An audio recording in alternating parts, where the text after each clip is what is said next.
നമ്മളെല്ലാവരും കഴിഞ്ഞ കുറച്ച് ദിവസങ്ങളായിട്ട് വളരെ ആകാംക്ഷയോടെ കാത്തിരുന്ന ഒരു വാട്സ്ആപ്പ് ഫീച്ചർ ഉണ്ടായിരുന്നു, വാട്സ്ആപ്പ് യൂസർ നെയിംസ്. അതായത് ഇനി മുതൽ ആർക്കെങ്കിലും മെസ്സേജ് അയക്കാൻ വേണ്ടി നമ്മുടെ ഫോൺ നമ്പർ കൊടുക്കേണ്ടതില്ല, പകരം ടെലിഗ്രാമിലെയും ഇൻസ്റ്റഗ്രാമിലെയും ഒക്കെ പോലെ ഒരു യൂസർ നെയിം മാത്രം നൽകിയാൽ മതി.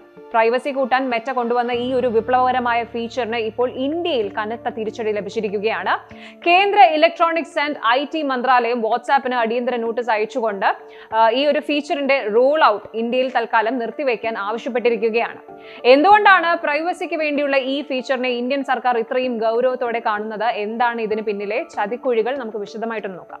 വാട്സാപ്പിന്റെ ഈ ഒരു നീക്കം യൂസേഴ്സിന്റെ പ്രൈവസി സംരക്ഷിക്കുമെന്നത് ശരിയാണ്. നിങ്ങളുടെ ഫോൺ നമ്പർ അപരിചിതർക്ക് കാണാൻ കഴിയില്ല എന്നത് വലിയൊരു കാര്യമാണ്. എന്നാൽ ഇതേ ഫീച്ചർ ഓൺലൈൻ തട്ടിപ്പുകാർക്കും സ്കാമേഴ്സിനും ഒക്കെ വലിയൊരു ആയുധമായിട്ട് മാറുമെന്നാണ് ഇന്ത്യൻ സർക്കാർ വ്യക്തമാക്കുന്നത്.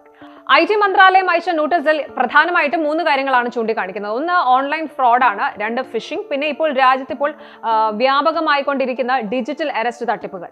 ഫോൺ നമ്പർ ഇല്ലാതെ വെറും ഒരു യൂസർ നെയിം മാത്രം ഉപയോഗിച്ച് ആർക്കും ആരെയും വാട്സാപ്പിൽ കോൺടാക്ട് ചെയ്യാം എന്ന് വെച്ചാൽ തട്ടിപ്പുകാരുടെ ഒറിജിനൽ ഐഡന്റിറ്റി കണ്ടെത്താൻ സൈബർ പോലീസിന് വലിയ ബുദ്ധിമുട്ടായിരിക്കും.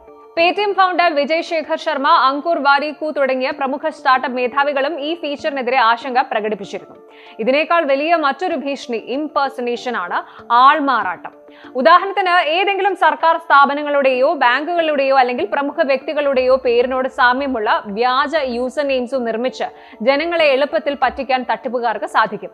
ഇതിനെ തുടർന്ന് IT ആക്ട് 2000, IT റൂൾസ് 2021 എന്നിവ പ്രകാരം കേന്ദ്ര സർക്കാർ വാട്സാപ്പിനോട് കൃത്യം 3 ദിവസത്തിനുള്ളിൽ വിശദമായ മറുപടി നൽകാൻ ആവശ്യപ്പെട്ടിട്ടുണ്ട്.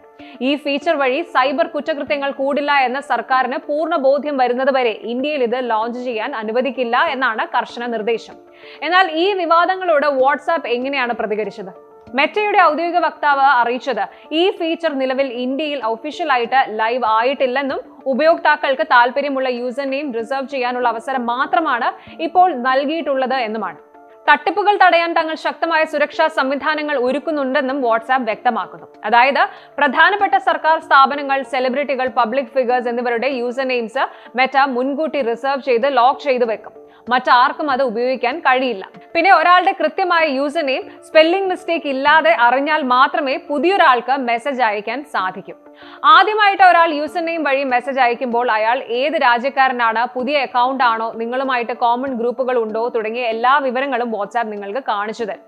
തീർച്ചയായും പ്രൈവസിയും സുരക്ഷയും ഒരേ നാണയത്തിന്റെ ഇരുവശങ്ങളാണ്. ഫോൺ നമ്പർ നൽകാതെ ചാറ്റ് ചെയ്യാനുള്ള അവസരം നല്ലതാണെങ്കിലും അത് രാജ്യത്തെ സൈബർ സുരക്ഷയെ ബാധിക്കരുത് എന്ന ഇന്ത്യൻ സർക്കാരിന്റെ നിലപാടും വളരെ സ്വാഗതാർഹമാണ്. സർക്കാരുമായിട്ടുള്ള ചർച്ചകൾക്ക് ശേഷം മാത്രമേ ഈ ഫീച്ചർ ഇന്ത്യയിൽ ഇനി പൂർണ്ണമായിട്ട് ലഭ്യമാകൂ. കൂടുതൽ വാർത്തകൾക്ക് News 18 Keralam YouTube channel subscribe ചെയ്യുക.